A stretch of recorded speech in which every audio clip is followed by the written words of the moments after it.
Black, y'all, and I'm black, y'all, and I'm blacker than black, and I'm black, y'all, and I'm black, y'all, and I'm black, y'all, and I'm blacker than black, and I'm black, y'all. Now he's just saying it right out loud that white superheroes are bad for business, that they take away from other people. And this is such a creepy thing. Time to check back in with the Quartering and some of his issues with the MCU under Kevin Feige, and some of this is correct and actually factually true and even coherent. But as always with the Quartering, he has to mix in some good points with tons of bad points and factual errors. And the controversy is, why didn't Doctor Strange show up in WandaVision? My own interpretation is, I don't really care for WandaVision. I thought it was a pretty stupid story. I think the characters are pretty stupid. Doctor Strange is not very impressive to me. I did think the movie was okay, but it's basically just ripping off Inception. But politically, it's a big morass.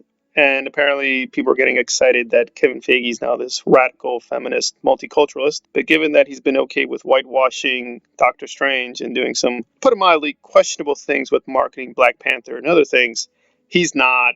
He's just very opportunistic. But we're going to hear the Quartering speak on the evil, yes, the evil of Kevin Feige. Change. But ultimately, Kevin Feige is, in my opinion, an evil man. And Marvel Studios' initial plans to include Doctor Strange in the show. Apparently, Doctor Strange was supposed to be communicating with Wanda via the commercials that were seen throughout the show, like the Toastmate scene in episode 1 and the Strucker Watch scene in episode 2. However, Strange was cut from the show, and Feige explained why. He stated, some people might say, oh, it would have been cool to see Doctor Strange, but it would have taken away from Wanda. We didn't want to end the show being commoditized to go into the next movie. Here's the white guy. Let me show you how power works, he added. Even though Doctor Strange would have and has had that relationship before, but I mean, whatever.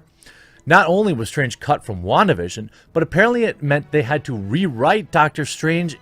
Okay, so the quotation he's using is correct, although how he's interpreting it is, I think, bizarre.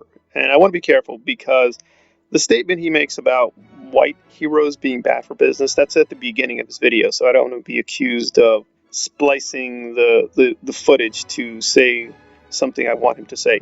Well, there's no evidence of that because we have Doctor Strange coming out, right? And the Eternals has a white man. Guardians of the Galaxy has a white man, right? Ant-Man and the Wasp, white man. We've got Loki coming up.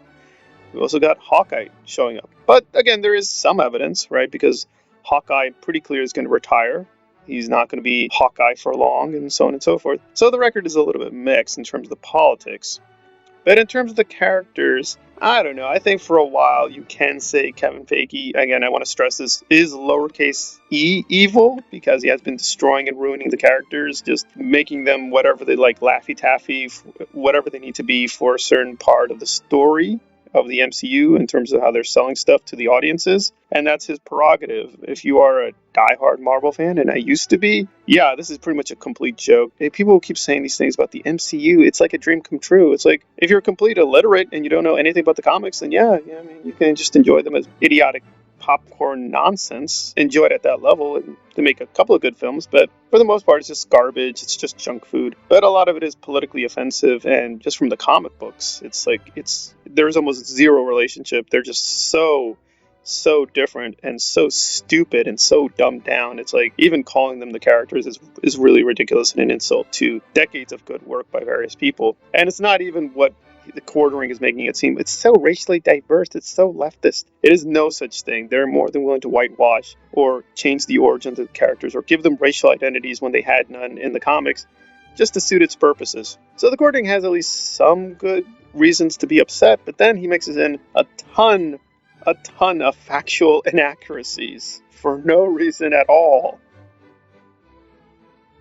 We were gonna put Spawn in this film, but he's a black guy and we didn't want to take away from this white woman.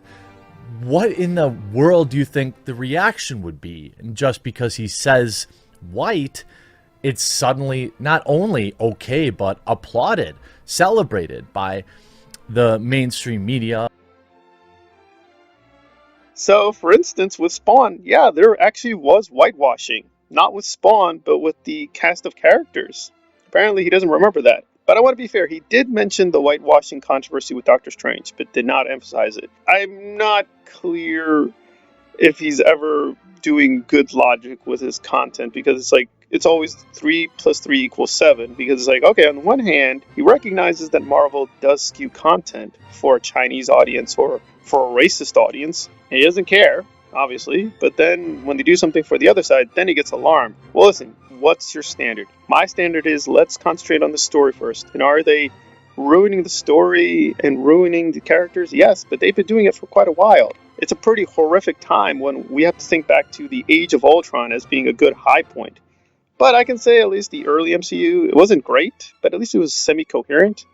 Now it's just nonsense. It's just Laffy Taffy. It's all over the place. They're just being bent to fit the will of whatever they want to do in terms of the project, in terms of being commercialized. So that's my standard. I go with mostly story first, and the story as a whole has been losing its quality. It never had much high quality, but at least it had some dedication to storytelling. But now it's just garbage. It's just mostly propaganda and popcorn nonsense. But there are a few gems here and there, so it's worth at least keep considering the MCU. But yeah, on the whole, I'm not very optimistic. But that's my standard. But the quartering standard seems to be when the politics goes wrong, then everything goes wrong.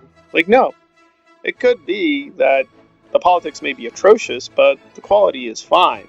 As it is, he is right that the quality is bad and the politics are really awful, but that's this show. Maybe it's going to be better. I mean, again, I'm not prejudiced. Maybe they're going to do better stories in the future. I have my doubts. Kevin Feige has been shown over and over again. He's going to shift with the times and the winds and whatever. He doesn't really have much of a consistency. His consistency is just good PR, good profits, and a certain image of the MCU. Nobody cares, remembers that, hey, did they change the Hulk? Did they replace people? Did they replace Iron Man? Hey, remember that? Nobody cares about that. People just forget.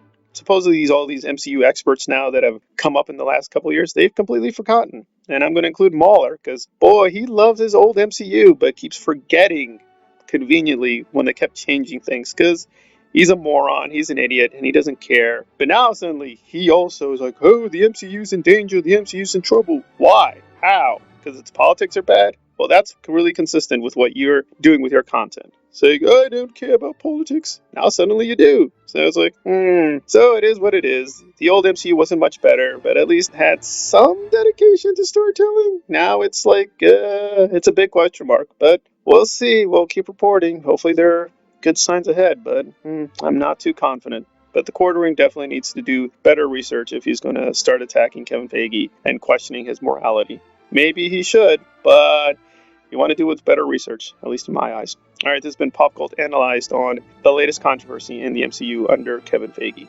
Thanks for listening.